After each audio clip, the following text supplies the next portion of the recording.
Hey everyone, Gravity here. Before the video begins, I simply ask that if you enjoy my content to hit that subscribe button below. Nowhere else on YouTube are you going to find a Battlefield player who's played with teams competitively since Battlefield 1942, nearly 18 years ago. Don't forget to subscribe, and please enjoy the video.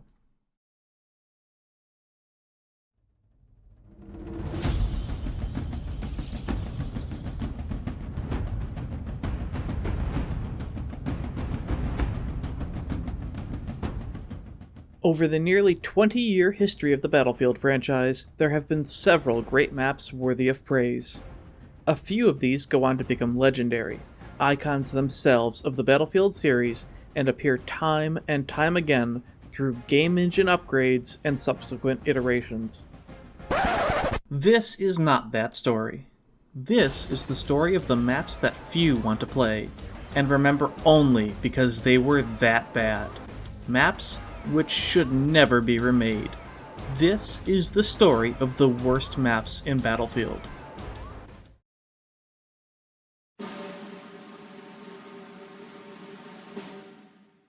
Once upon a time, there was a wonderful, celebrated map that nearly defined a game.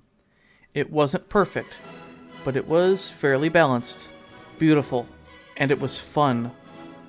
And then it was remade. Twice. And it is the second remake that earns a spot on the worst maps of Battlefield. This is Gulf of Oman, Battlefield 4. Before we annihilate this map, we need to understand where it came from. Gulf of Oman was the first map released in the demo for Battlefield 2, and players fell in love with it immediately. The fight along the beach flags was chaotic, back and forth, fun. The vehicles were plentiful, and while jets were slightly overpowered, the ground war game was fairly balanced. Yet Battlefield 2's Oman was far from perfect. Main base camping was common, whether it was the commander artillery shelling the deck of the carrier, or the mech bomber obliterating everything on it, to the US team camping the mech main base so hard that they could drive up into the base and steal vehicles.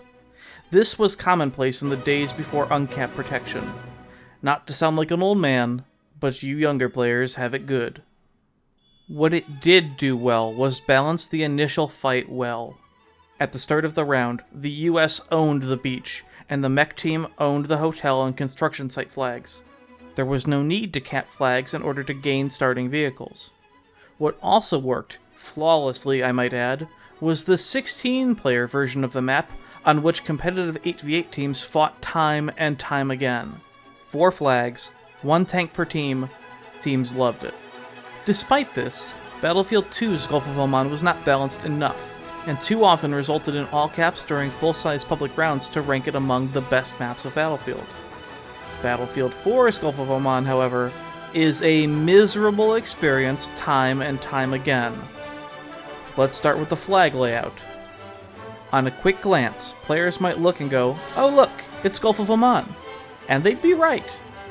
But that would completely ignore the most glaring difference between Battlefield 2 and Battlefield 4 versions. And no, I'm not referring to the removed village flag or the added city flag.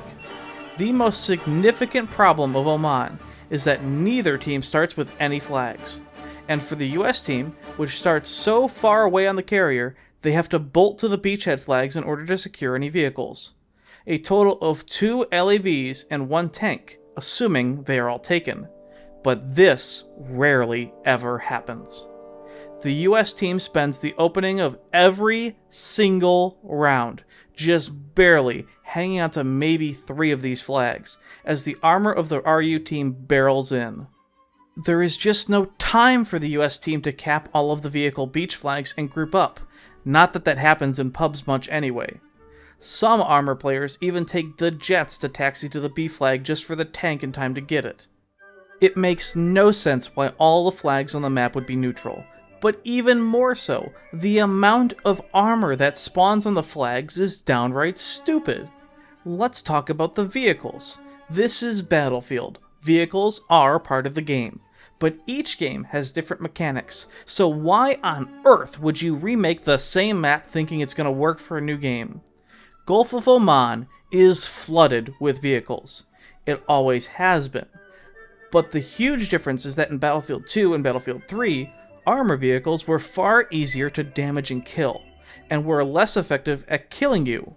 In Battlefield 4, APS can block multiple rocket shots, and AT rockets themselves do less damage per shot than in past Battlefields.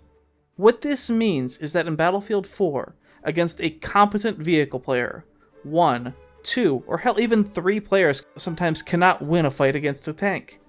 Even then, finding those teammates in a random pub willing to coordinate rockets against armor is based on luck.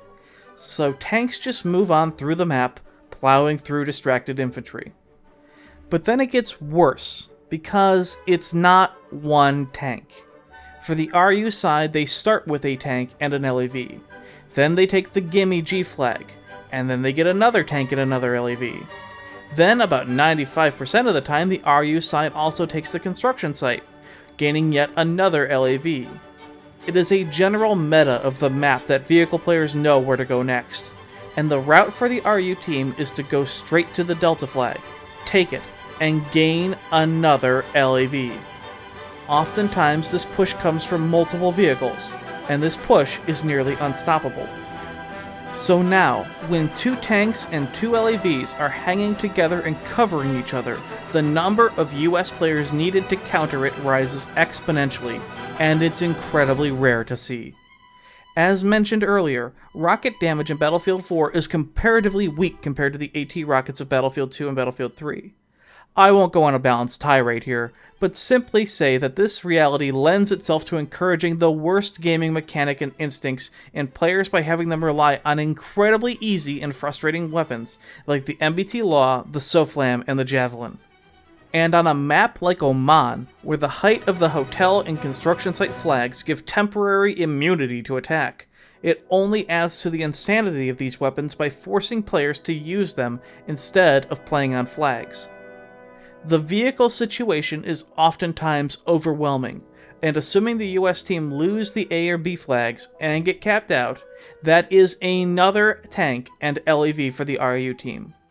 It is an insurmountable amount, especially as they all roll together, crushing the one new flag the US team attempts to take. But hey guys, the US team has these cool boats. They must be good for something here, right? No! And then, of course, I couldn't possibly make a video about this map without discussing everyone's favorite feature. I don't like sand. It's coarse and rough and irritating, and it gets everywhere. Yeah, this piece of crap.